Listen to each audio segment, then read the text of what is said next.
Hello lovely, let's talk stairs and all things banisters and all of that. So this is the upstairs of Bramble Cottage. And I want to show you something first of all about the scale. So if we look at this, and it is under 6 inches from floor to ceiling. So that means it's under 6 foot high. So it really is an attic space. And that needs to be considered when you prepare it if you're using a small space. But that's okay, it can become fun. It just means you are looking at it as an attic instead of a full-sized room. And bearing in mind that this is a single pitch design, if it was most common, it would be going down like that, the roof space. So this would be your highest point, but you'd actually have it very shallow, workable, livingable space. So we're using a bit of sort of poetic license or design license or whatever for this. It doesn't matter too much. But what I have done is I have reduced this newel post so it's a little bit more in proportion, because if it was full-size one, it'd be like way up to there and it would just be clumsy and clunky. Then what I have made is using a bit of a handrail, by this in a long strip. One strip has been more than enough for the upstairs and downstairs. I measured the amount that I wanted from the floor, from the wall to the newel post, and then I cut it off and everything, and then I stuck the cut off bit to the newel post. And these spindles, I didn't use the square ones actually because I wanted to use up some I'd already painted, thinking I was going to use these downstairs, but I decided not to. These are bamboo skewers, and you can see some of them are a bit rough, and I decided I didn't want to use these, but I already had some painted white, so I thought they will be fine for upstairs. So I cut them to the length that I wanted, and then so this was already stuck together. Then I stuck this to the wall with these lightly put in, and then I could just tweak them and arrange them, and I've put dobs of glue in afterwards just to hold them in place. But if they weren't really well thoroughly stuck in, it wouldn't matter too much because the framework is secure. So I can throw a blanket over there or something, I can dress it in some way, but it's sort of a safety feature because the stairs come up like this. So then you'd come into the room this way. The fact that you can't get through this hole with the stairs unless you're limboing is beside the point, because my argument is when this cottage was built, they probably just had a ladder going upstairs. But anyway, we don't need to worry too much about the practicalities, but you know, for our imaginary occupants, it's worth just considering the practicalities. And if you wanted to see the floor, I show in another video about how to make a gorgeous floor like this. It's even got nail holes, and so I made that with floorboards and stuck it to card and then slid it in to fit the space. Right, let's show you downstairs.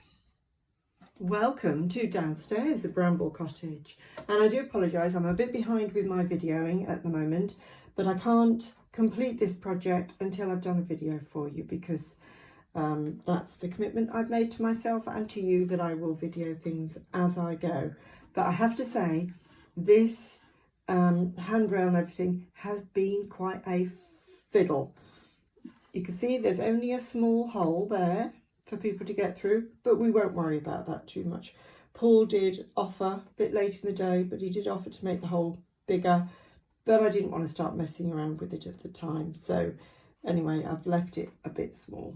I'm not going to worry about that too much. Perfection is not required in my world. I have the Let's Pretend door going through to the bathroom, and it's got its gorgeous, gorgeous floor. So what I did with this, after lots of measuring,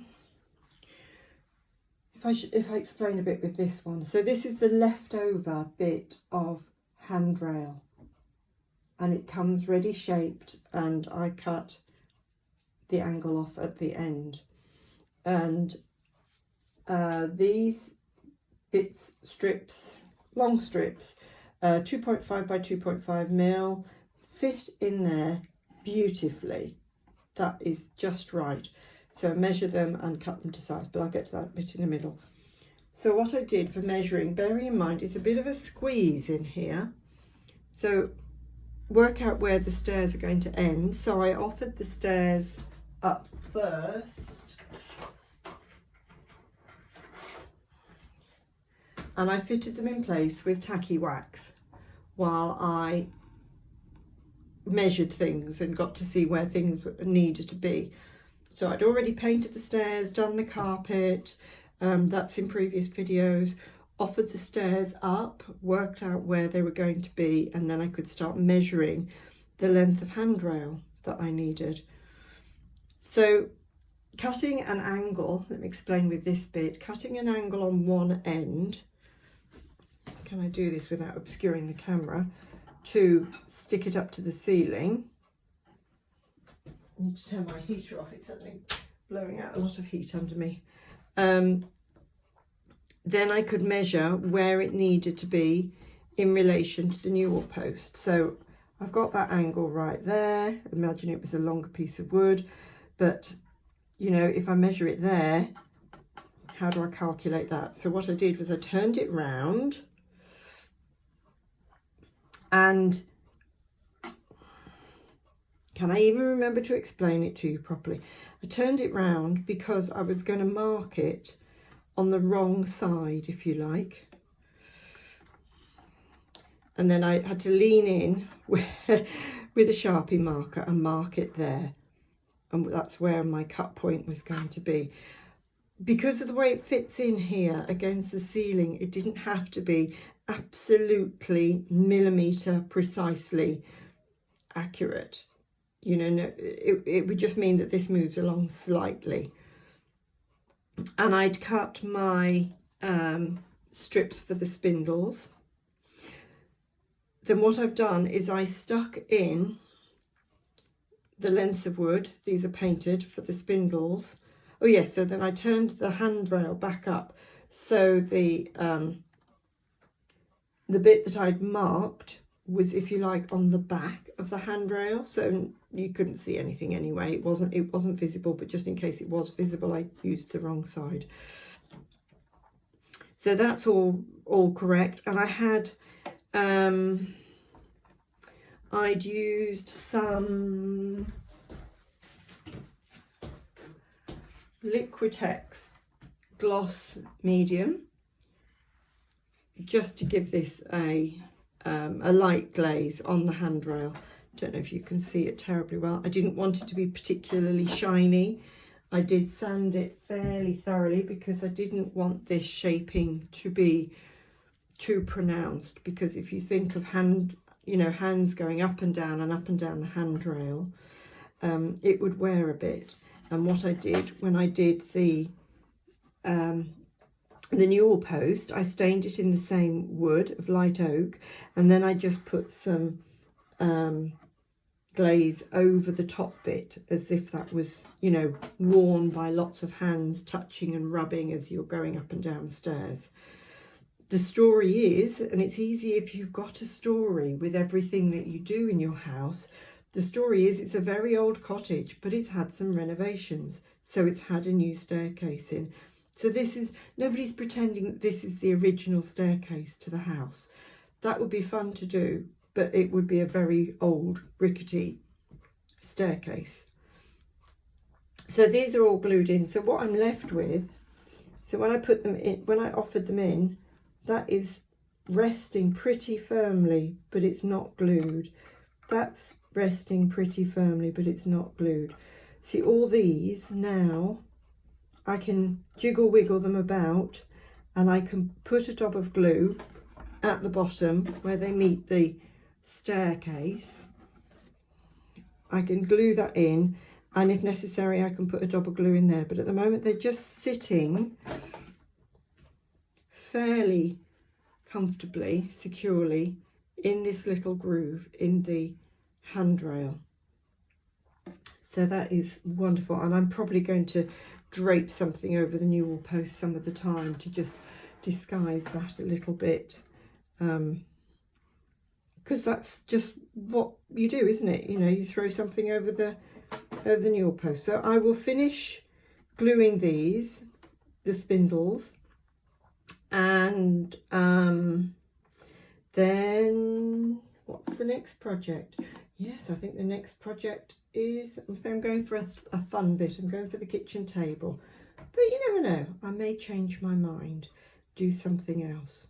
Oh yes, so I glued in, after I'd offered these with tacky wax, then I took off the tacky wax and I glued the stairs in place and glued the new wall post in all the relevant places in place. So then it's just these spindles that are a bit loose, but I can jiggle wiggle them to get them in the best possible place so they are secure and they're fairly evenly spaced. And I tend to work by eye on something like this, and I do find that is good enough. I can't do precise micro millimeter measurements with varifocals. It messes up my head. So this is good enough. Don't beat yourself up about it. Remember to have fun with it.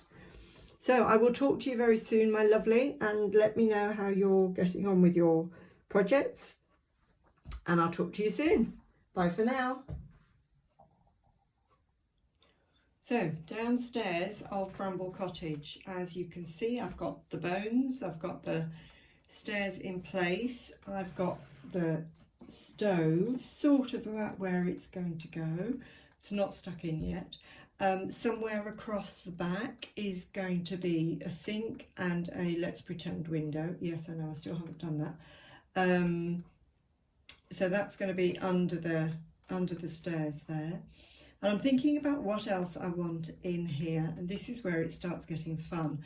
And what I'm doing is doing a very sort of rough template to help me get the sizes, because it's easy to think, yes, I can get this in, I can get that in, everything else, but actually, you know, you might not really have room. And I know my spatial awareness isn't as good as Paul's. There's just something about, you know, imagining what will fit in, and I can easily miscalculate.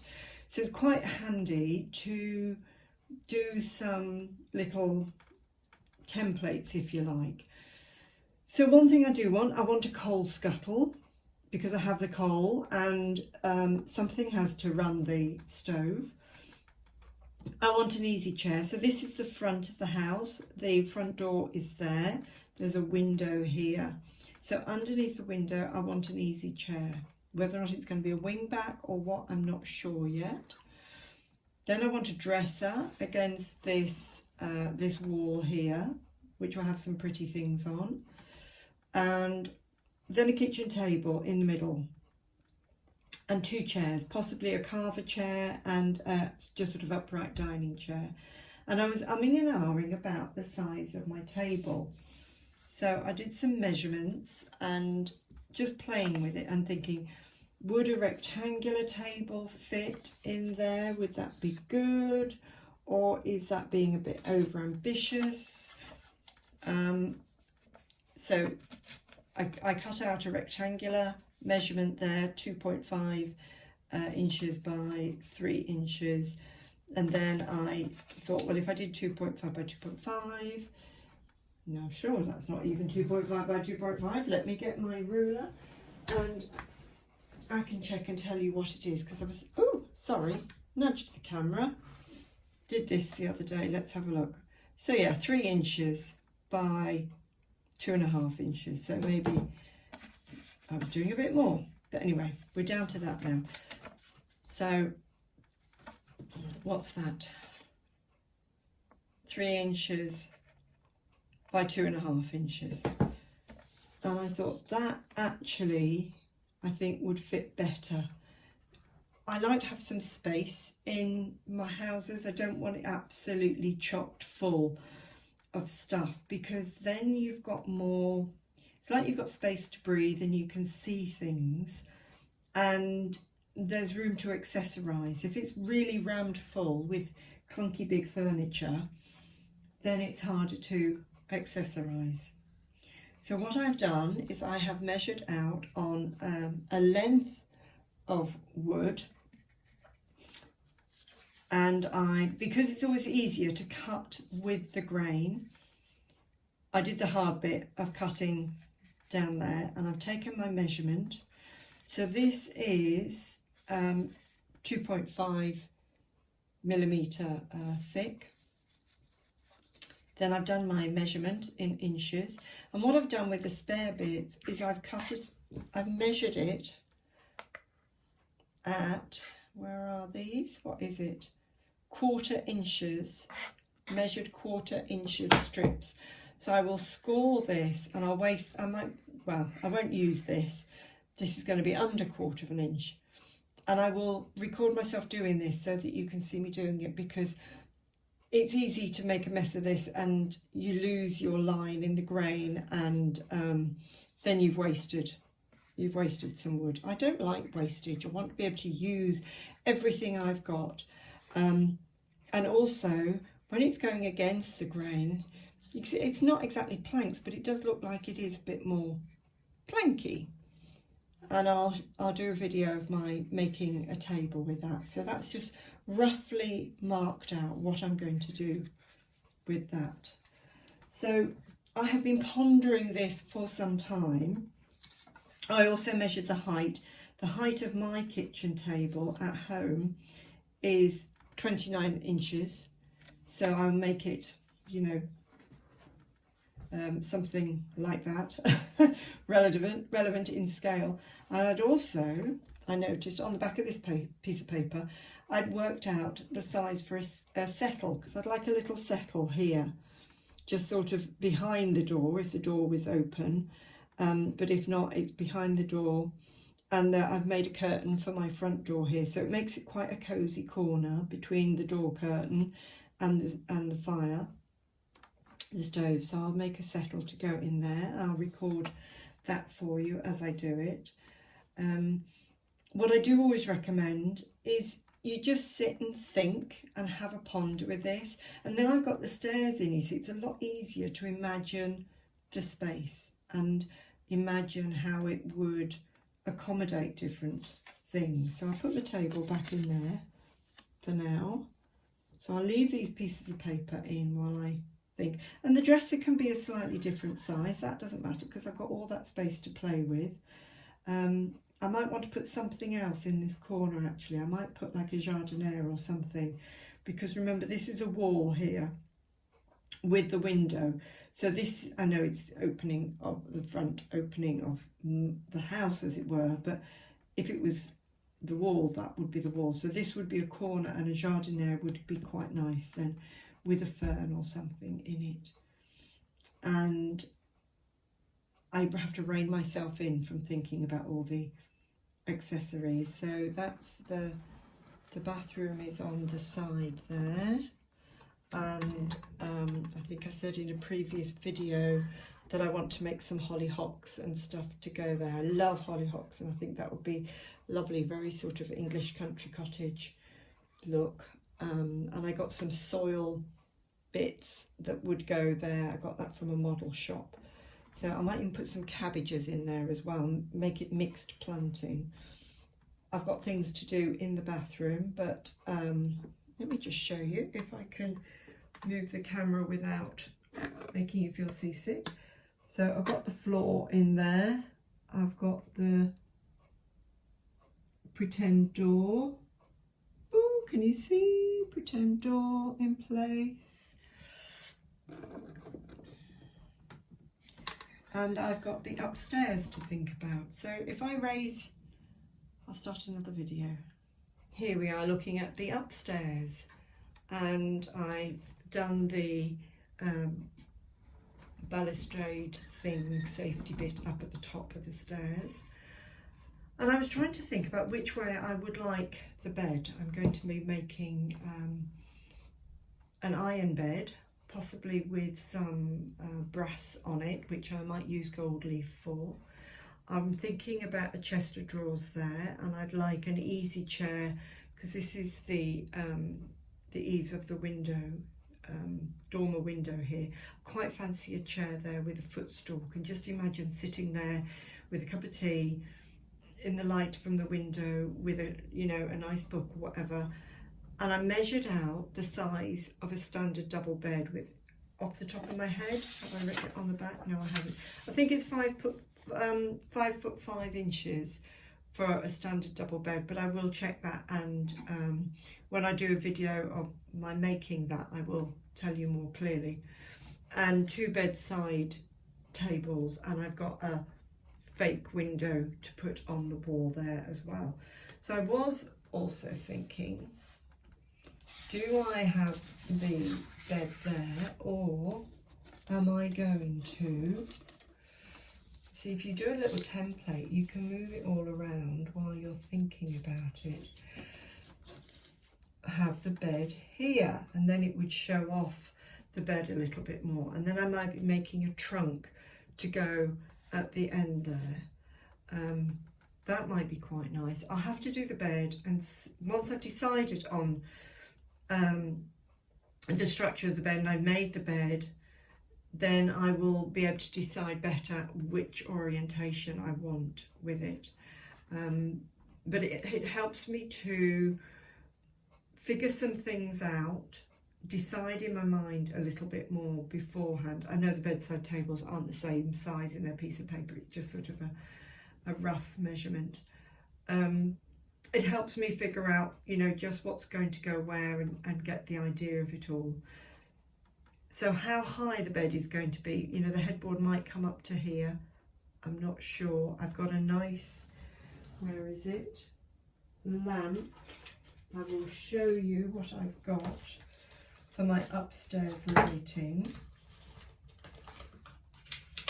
and that is, I've got this. So this is battery operated light, so that will be on the bedside light, maybe in the corner there, to give a nice cozy glow upstairs. And that is battery operated, and that's what I decided I would rather do, is battery operated in this Bramble Cottage, rather than, it's a bit of a cop out actually. I didn't want to be bothered with the whole wiring malarkey.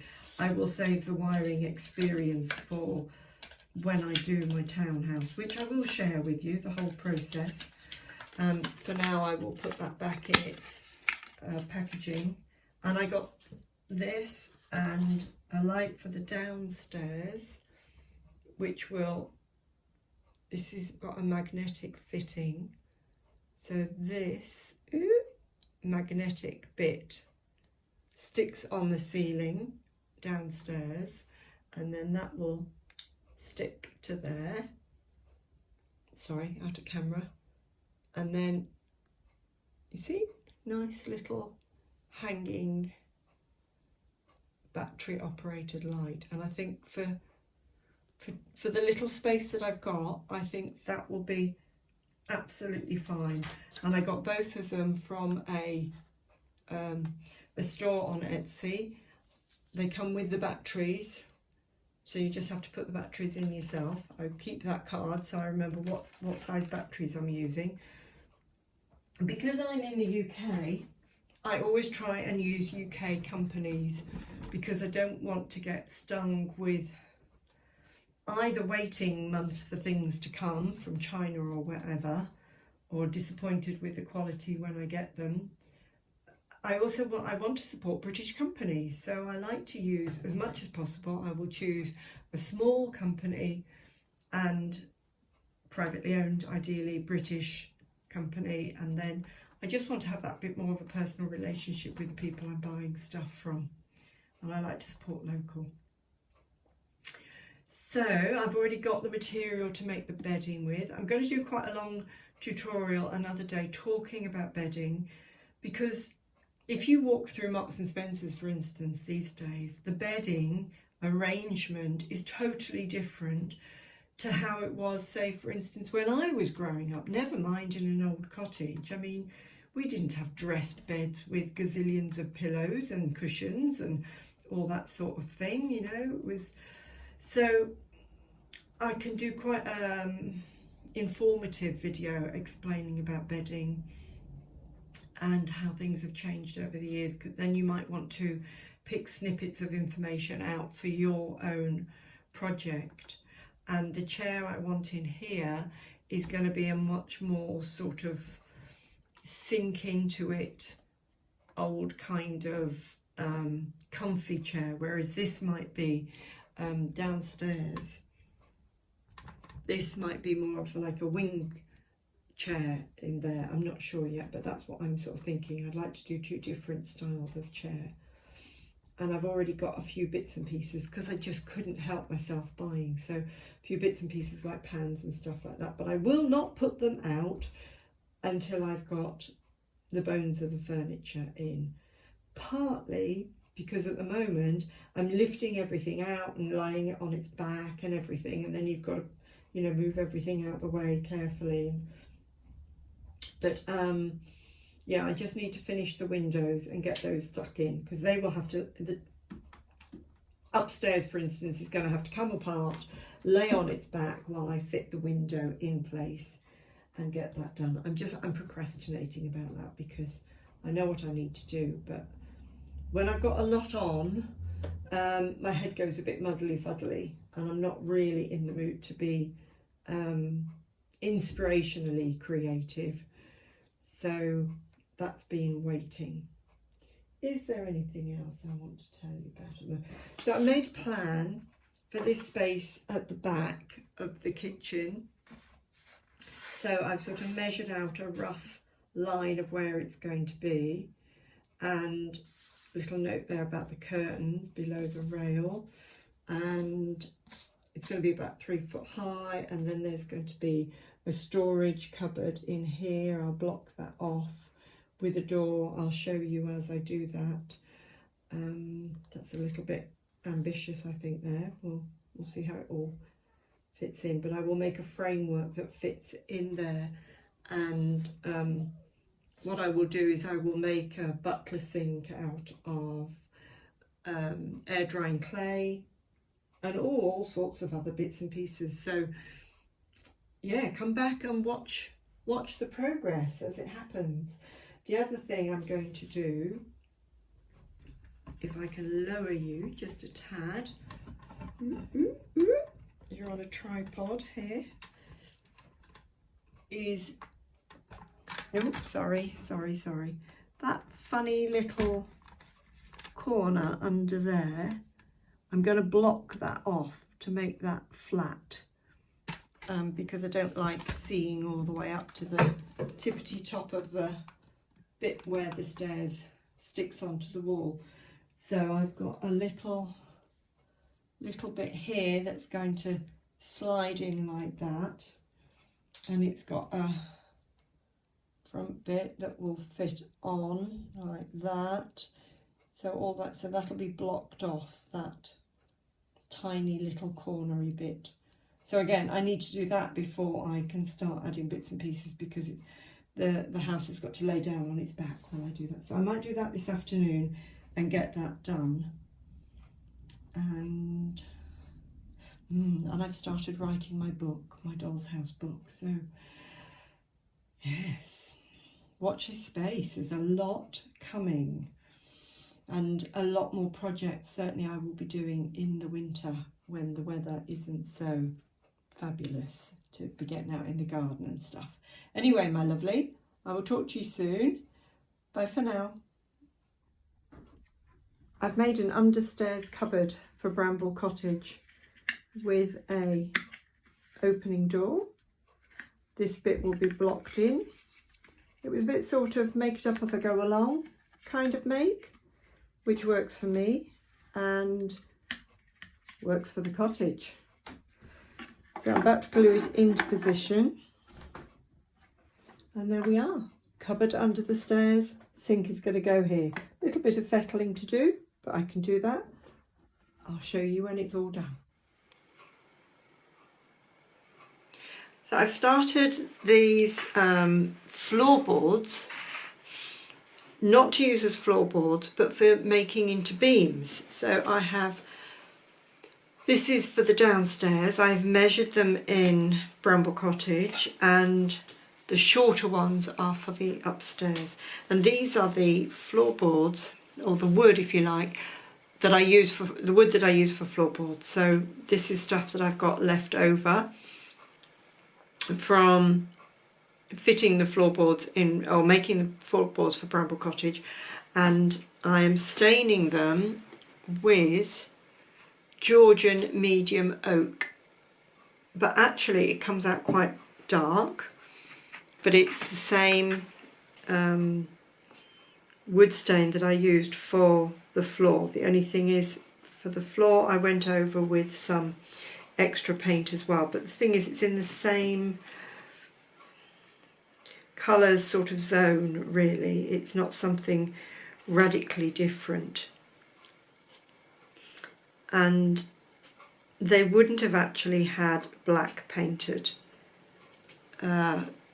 beams back then. They would have just left them natural, and the patina of the wood, when you think about coal fires or smoking or whatever, would have got darker the older they were. But often the wood that was used to make old cottages and the beams and stuff had been ship's timbers, so they've often lived a life before they actually make it to a cottage or whatever.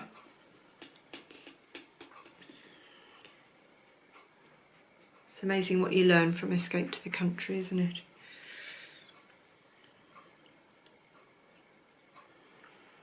So remembering to paint the end that is going to be, if you like, the free edge of the house, the front of the cottage, because you're going to see those, and I'm painting the sides. Obviously these aren't going to be very deep beams, but I don't really want too deep and taking up too much space. But should you look up, they're just another way of adding character to the property, and it just, yeah, it just seems like a nice touch. And I thought, do it now while I'm at this finishing off the structure before I really get into the makes for the inside.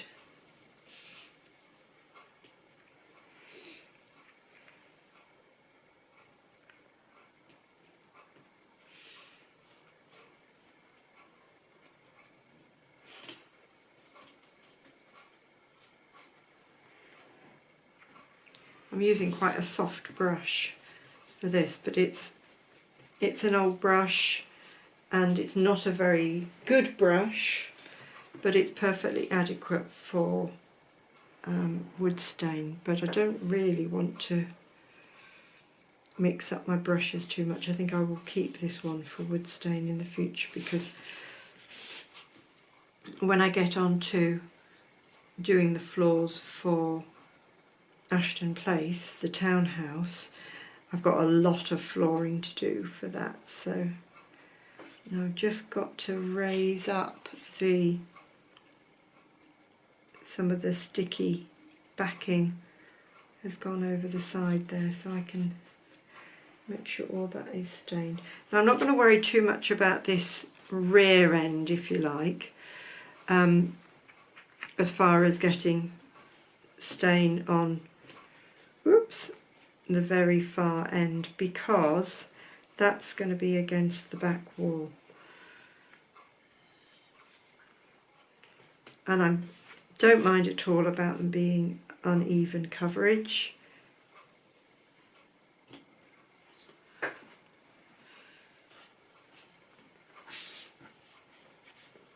And so they're not all going to come out exactly the same colour. That's okay. And downstairs I have allowed for the stairs where they go up. That's my heater you can hear because it's cold. It's that sort of cold that gets into your bones. So, but I couldn't do any more inside my home, as it were. There were just too many different jobs that I wanted to do, that all the stuff is out here, and I don't want to carry wood stain and tools and endless things into my kitchen all the time, because it's just doors to get through and stuff. But anyway.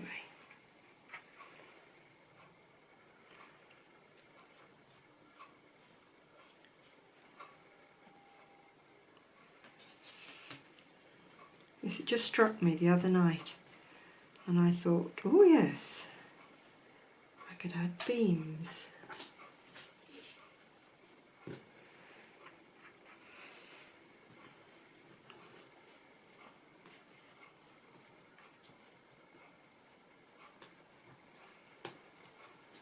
And I confess I'm not really very good at sharing everything that I do on all sorts of different platforms and Facebook groups. I sort of quickly get overwhelmed with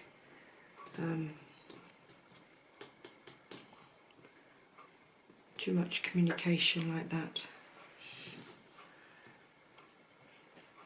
Maybe I could do better. Maybe I could decide I like that. I prefer to keep things a bit more, I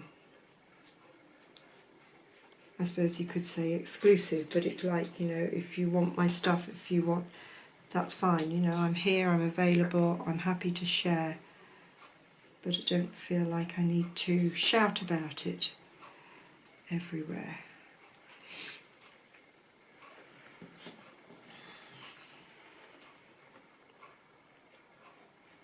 What I like about this this idea with the floorboards is because I don't know what the wood is made. I don't know what wood it is. It's not the same wood that you make the furniture or buy to make the furniture. I don't know, it doesn't matter. But different, if I show you this one, it has got really lovely grain. Some of them have got a lot of grain, some of them not much grain. And I was thinking last night about furniture and different wood stains, because I was thinking maybe I'd get a couple more wood stains. And when I was growing up, we had a bedroom, set of bedroom furniture. I don't know where it came from. I doubt that, I don't know, my parents might have bought it, but I mean, in those days you passed furniture around. It quite possibly had come from Granny and Grandad, or may have come from Grandma, my dad's mum, I don't know. Bearing in mind that my parents were in their 40s when they had me, and Dad's parents were in their 40s when they had him. That's quite a few more generations. So we had lots of things that had come from different time zones, practically. And I'm trying to concentrate and talk to you at the same time. Anyway, I did some research about walnut. And walnut furniture, or walnut itself, has got a very rich patterned grain. I used to see faces in this furniture. It used to scare the bejesus out of me. It really did. And you know when you get the moon shining through curtains and stuff like that, and bearing in mind in the summer, you know, when I was very little, I'd be going to bed before it was dark. And I could see faces in this furniture, and it really terrified me. And it was highly polished, because in those days you always polished your furniture. And so it had a shine on it, and it had particular handles which were, they had a little square of black in the middle. Now I don't know if that was Bakelite or I don't think it was ebony, I don't know. And then sort of chrome bits on either side. And there was like a tall boy, if you don't know what a tall boy is, Google it, at the end of the bed, because I was in like the spare room where this furniture was for a time when my brother came back from the forces, much older brother. And yeah, it was just like eyes watching me. Woo! But yes, amazing grain on this furniture. But it was expensive stuff, so that's why we probably had it. I doubt that my parents bought it, I don't know. Because I say it was like spare room furniture, but it was really big, heavy furniture. And actually the wardrobe was sort of filled with spare winter coats and all sorts of things. In fact, we had a whole set of Encyclopedia Britannica at the bottom, and nobody was allowed to go and open the wardrobe, as in my sister or I, without an adult with us, because they were so heavy, the doors, the whole wardrobe would have tipped over on us. So it used to have all sorts of heavy things in the bottom. I'm sure it was also a way to keep us out the wardrobe, where they used to hide Christmas presents as well, but that's beside the point. Yeah, the doors were really, really heavy. And also they had a very interesting creak. So you couldn't sneak in there. There'd be a shout of, "What are you doing?" Because everybody would know you're peeking in the wardrobe.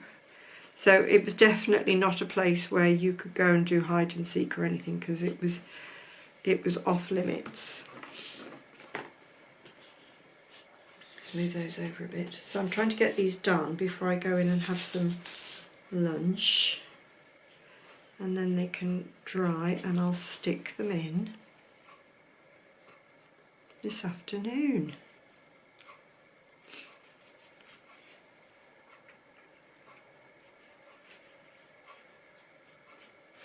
I'm on a roll today.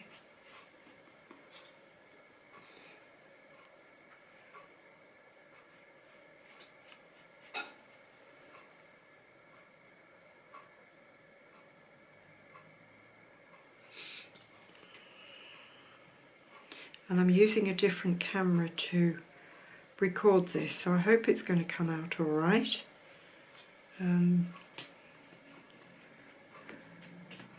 But where I've got the camera angled, it's too far away to have my phone plugged into the power at the same time. So just looking at different options. And also sometimes if I get a phone call coming through, it cuts off the video.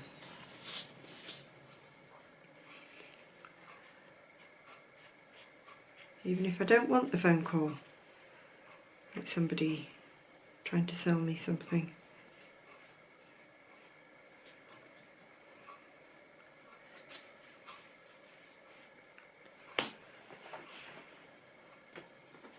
I've got my apron on today, my pinny. It's very useful for wiping my fingers on. Only some days I forget that I haven't got it on, and then I realise I've just wiped my fingers on my trousers.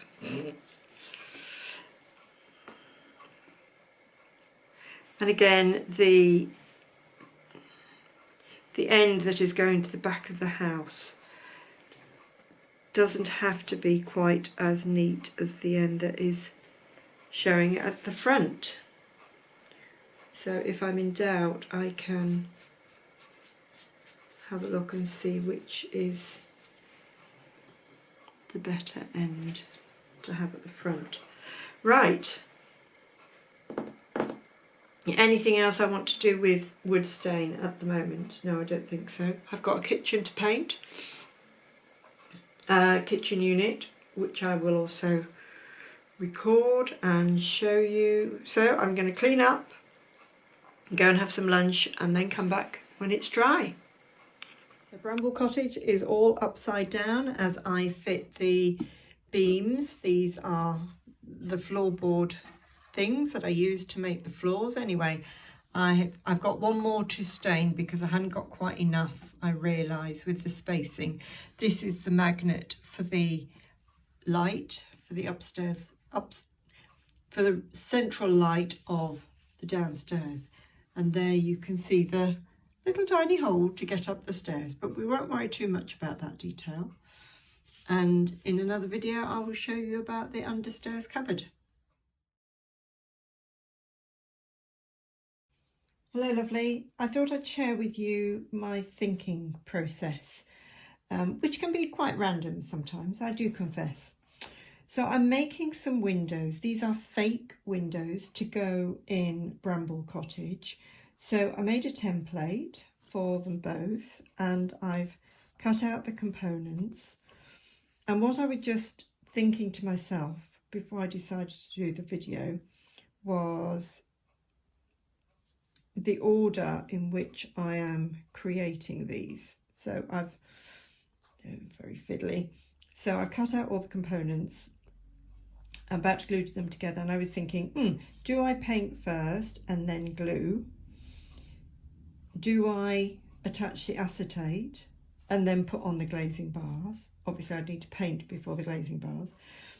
I haven't made the picture. So these are as if you were looking outside a window and you see the garden, but they're not actually a window. So they're trompe-l'oeil, I think it's called, pretend window. So they're going to have a picture behind them, which is the garden, and they're going to have curtains. So sometimes it's easier to think about the end result that you want and then work your way backwards in steps. So the conclusion I've come to is that it's going to be easier. This is going to have a lintel on the top. Both windows are going to have a lintel on top. This is a little tiny one which will go over the sink in the kitchen. Is to, obviously I've got to paint the picture of the garden, to assemble the whole window together with the acetate, which will be underneath the frame of the window, and attach the curtains and everything before I stick them into the house, because otherwise I've got to try and reach in somehow and fit the curtains when these are at the back of the house, which will be incredibly fiddly. So, as I say, think about the end result first and then work your steps backwards. So what am I going to do? I'm going to get these in the right position, and this need a little bit more. I was a bit generous with the cutting this, so I need to sand off a little bit of these glazing bars to get them to fit, because at the moment this one keeps popping out. And so I will glue them, and if they stick to this template, it doesn't matter, this paper template, because I can use my blade to get them off. Is that a little bit too big? Just a tiny bit too big still, it just wants to pop off. Let's take that end off. So I'll glue them, paint them, attach them to the acetate, and I've had some acetate arrive, and I've just bought some, can you see it? Glue and glaze, which is something I've been waiting for, which I can stick the acetate on with. Got to paint the picture, put the picture behind, make the curtains, fix the curtains on, that's better. Oh no, it's still a bit too much. Fix the curtains on and assemble them all together. They might need a new backing, and then when they are complete, then stick them into the house. So this is obviously a job for patience. Can I remind you of the carpenter's rule, which is measure twice, cut once. And I don't worry too much sometimes if things are a bit too big when I cut them initially. I'm not brilliant at the micro measurements, I confess.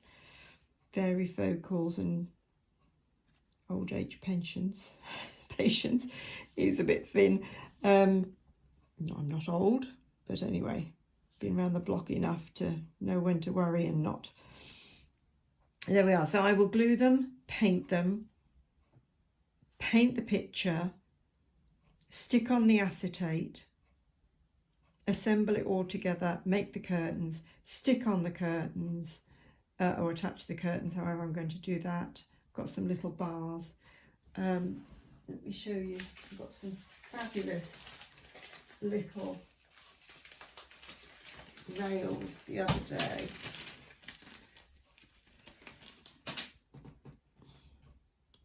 Look at this little tiny brass, they will bend, little strips, so I can make some curtain poles out of those, super tiny, that will then fit on there. And I haven't found the curtain yet, but I'm meeting my sister at the weekend. She's coming up from the south coast, and she's raided her sewing box, and I've said, have you got any really soft fabric with itsy bitsy prints on? So she's going to see what she's got. Might be something 60s, you never know. And yeah, so when I've made them all, then I will stick them into the house. Oh, the patience that is required in all these steps. But it's good fun. I'm just waiting for the paint to dry on the outside of the house, then I can assemble it a little bit more. And I haven't shown you around the house. I do apologise. I will get a video of that together. I'm just attaching the bathroom at the moment, which is a lean-to. All these little teasers. Anyway, I will talk to you very soon. Bye for now. Wall. So that's about right. So I need to take off. Let's just have a look on the back here. Oh, I could take off a fair bit more there. So I can mark on the back here. About there to there.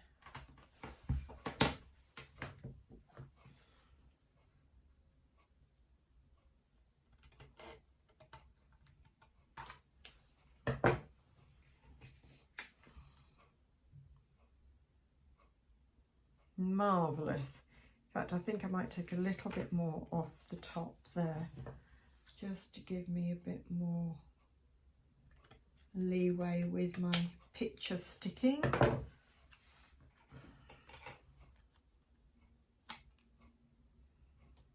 Fabulous. So I don't know if you can see that. If I show you on this side, it might show a little bit more clearly. So that is smaller than the window frame, which is what I want. Now I'm going to use something called glue and glaze, which is what we need for sticking on acetate stuff. Oh look, we've got a nice gobby bit, sorry, technical term, on the top there.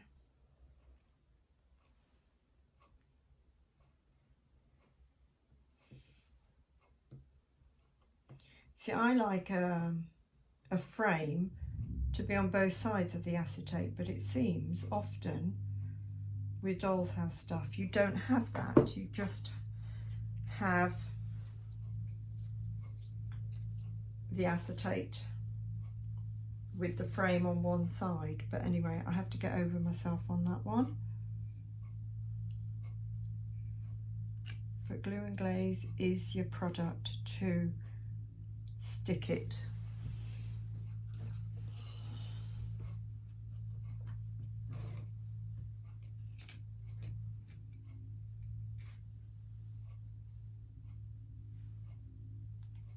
It's just a little bit of seepage. And I'm wearing my pinny so I can wipe this off on my pinny. So this is going to be right at the back of the cottage, but also I'm going to be hanging curtains around and over it. So when you look at it like that, the curtain pole is going to be across the top. I'll put a batten there, and then the curtains will hang down the side, just covering the edge of the window frame. So you'll hardly see much of the window or the picture behind it. And I am putting on opening curtains, because I want to have opening curtains. So I'll just reduce that down. So I'm going to cut it there and there and there and there and there and there.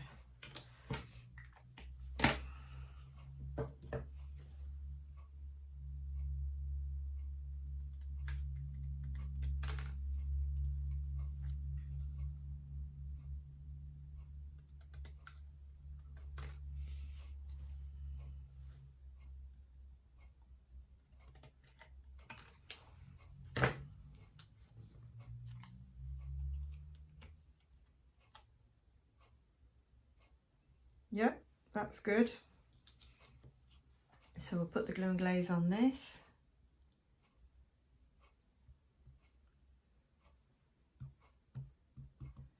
Don't put on too much because it will smudge over onto your acetate. Tiniest dot in the middle will be enough there. And this is going to be stuck onto the wall. So when it's all assembled, it will be stuck against the wall.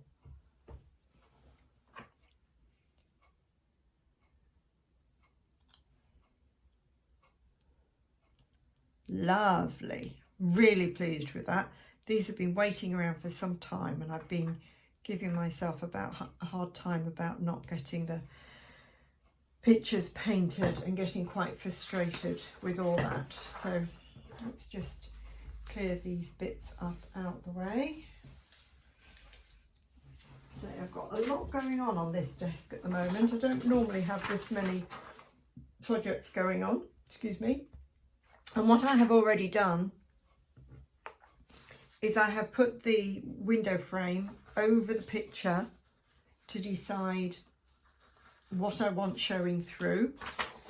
So I've measured it for the outside of the picture. I can reduce it down. Back to your measure twice, cut once, or cut a bit more off thing.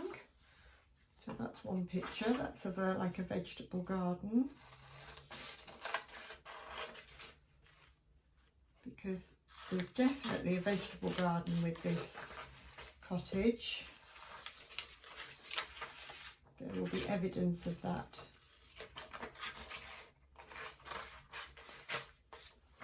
In Bramble Cottage, you'll see vegetables coming in. I'm really looking forward to making vegetables from clay. And there's apple trees and all sorts of things attached. Not that you'd know necessarily, but I know it's all part of the story.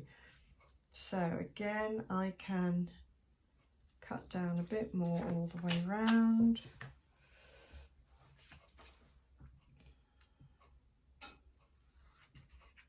That's my heater clicking on.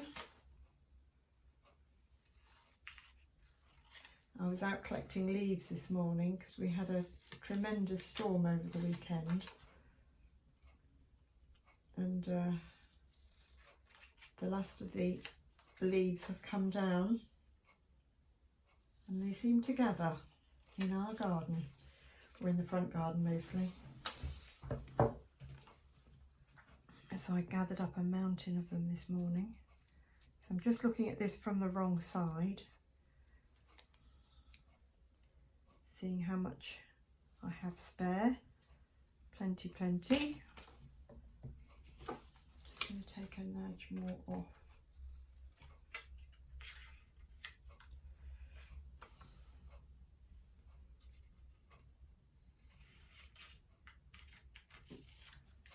Right, so that's that one. Let's try this in this one. How much did I have there? I think I had.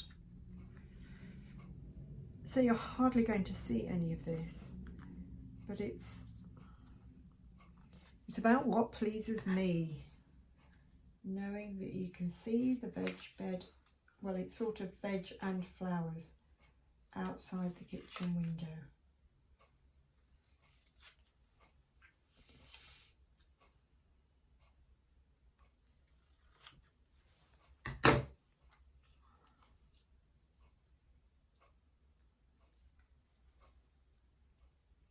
Okay, that fits about right, so I think I'm going to leave it at that.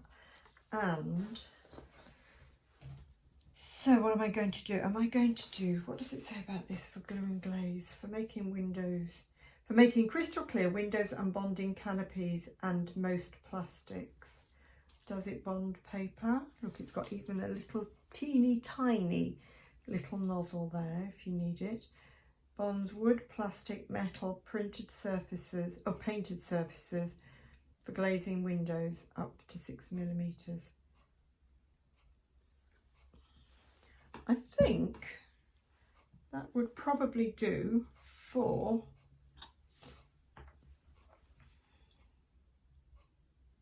the picture, because I want the picture to stick onto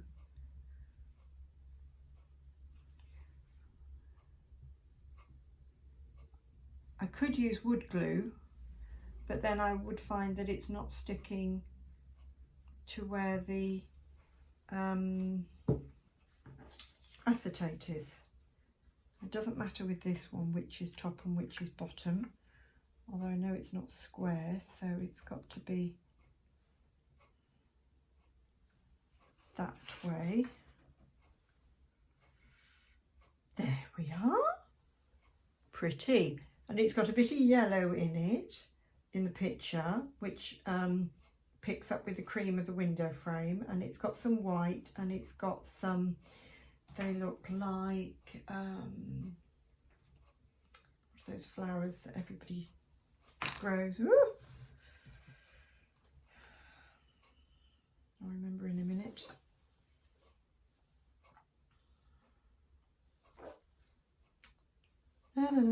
Can't remember. There's a type of flower that lots of people grow on their veg patches, particularly men of a certain age, it seems. I don't know why.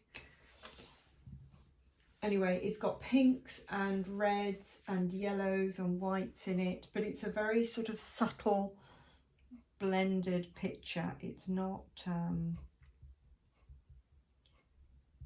uber clear high definition, which is what I wanted. I want it to be a bit soft focus.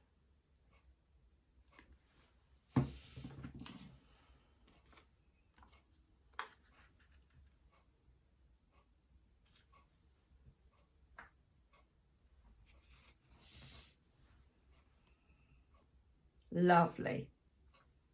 That's really lovely. So, looking out the window, see trees in the distance and hills in the distance. Gorgeous. So that's the top, and I'm going to put a batten on there, and I say curtains hanging it down the side for both of those windows, and I will show you making the curtains. Please come and join me in Patreon. I do appreciate the support, because it means that I am able to make these videos and share with you a lot more by having that little bit of support. Oh, I just need to pull that down a little bit, because it's got a little bit of seepage there, a little bit of oozage. The thing is with this glue and glaze is if you do get any on the window, it does dry clear, and you probably wouldn't notice at all, but I could go over that with a blade afterwards and pick up any little bit, but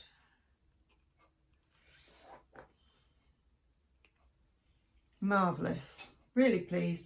Right, let those dry. They will dry quietly. Okie dokie, I will show you when those are in situ, and I'll add a link to when I'm making the curtains. Battens for the windows. These are the fake windows that are going in Bramble Cottage, and I want to, the battens I'd cut before were too short, I realised. So I'm cutting new battens, and these are 3x5mm strips, which you can get from your supplier. I have all different sizes that are available here, which is really useful. So what I want is for the, so that's my picture, that's my window, and I want it to be wider so the curtains hang down more at the side. I don't want the curtains to be hanging down like that and only a little bit of window. I want the curtains to hang at the side. And bearing in mind, it, you know, the cottons don't fold back. They're never as fine as we would like them. Just can't get that fine material unless you're using silk or something like that, but then even silk wouldn't drape the way we want it to drape in the 12th scale world. So I could do this freehand, or I could actually measure it. Oh, radical. So if I go for about there, actually that's not going to make much difference. I'll just go freehand and we'll go for there. That's that one. Draw a pencil line. And this one, the little biddy one, I want the same thing again. So I will find the centre for putting the window in, but we'll cut that there. And I'll get my guillotine and we'll cut that one.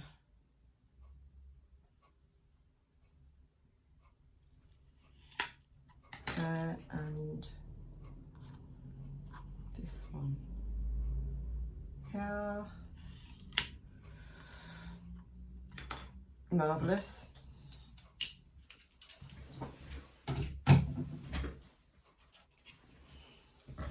These are a bit scraggy at the end, so just need a little sand. Don't want to round off the corners, so just a little sand there.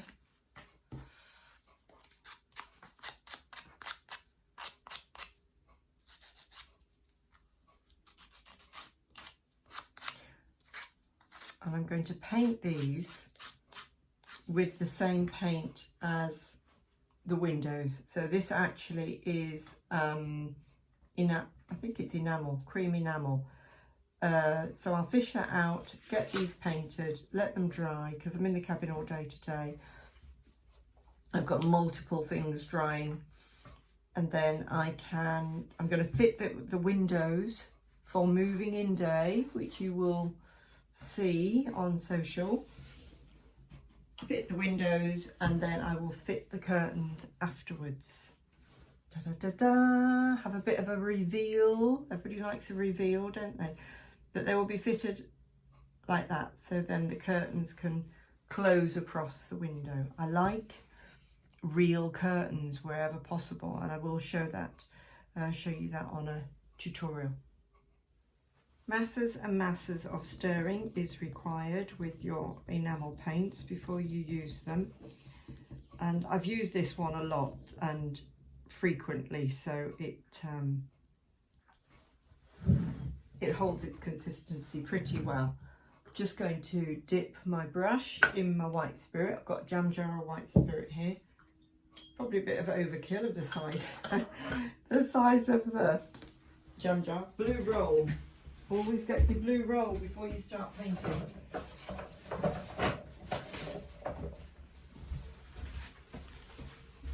And I used to have it in the corner next to me in the cabin, but that's where my townhouse is having to sit at the moment, so otherwise it would be blocking the window in front of me, so I have to get up and walk around. So I'll just clean off my stirrer. Hate wasting paint. Hate wasting anything. You know when they have cooking programs and they just sort of splosh it in the pan, but they leave half of the ingredients in the little pot that they've had it decanted into, and I'm going, clean out the pot! These might take 2 coats, I'm not sure. And I have separate brushes for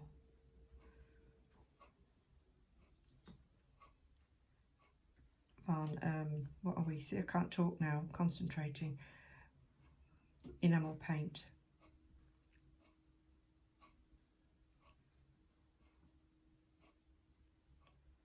I will paint underneath, although it is going to be buttered up to the window frame. Paint the end there.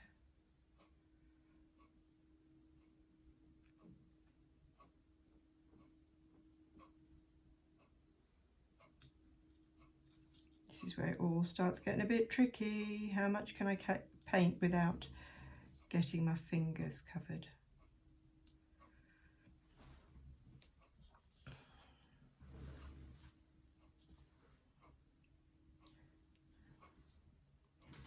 I've got some, I'm going to use the end of my sticky stick.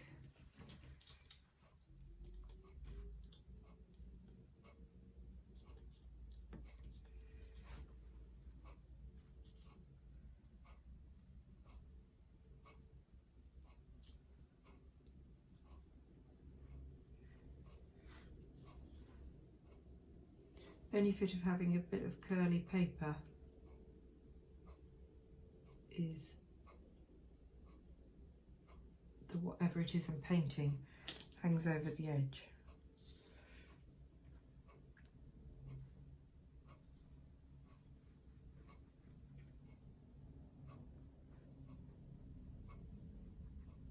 I was a bit naughty, wasn't I? I haven't sanded the edges. So it's a rough baton, but that's probably what they would have had in this cottage. If you're doing for a smarter house, as I will be doing with Ashton Place, remember to sand all the edges. I like a bit of a rustic vibe though. I like to, you know, keep it neat. Now, why do you have a batten? I can hear a question. Why do you have a batten?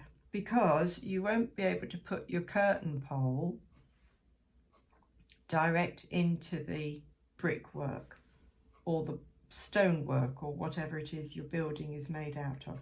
So you need a batten to attach the curtain, rail, whatever to. And some window frames you would attach it straight to the window frame. That, because I'm doing a let's pretend window, it's actually a very thin window, and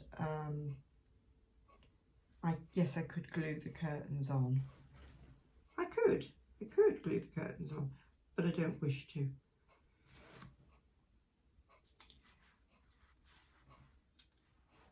Go on, go back again. And I like the curtains to sit proud of the windows. And to me, see, it's all these little attention to details that they matter to me. They might not matter to you. They might not matter to somebody else, but they matter to me for my house. So they're what I want to do. And it's my house. I will do it my way. You do what you want to do in your house or whatever you have. So we'll put that on. And I always write on the bottom, so I've written cream on there because that colour looks a bit creamy, but it could easily get mixed up for something else.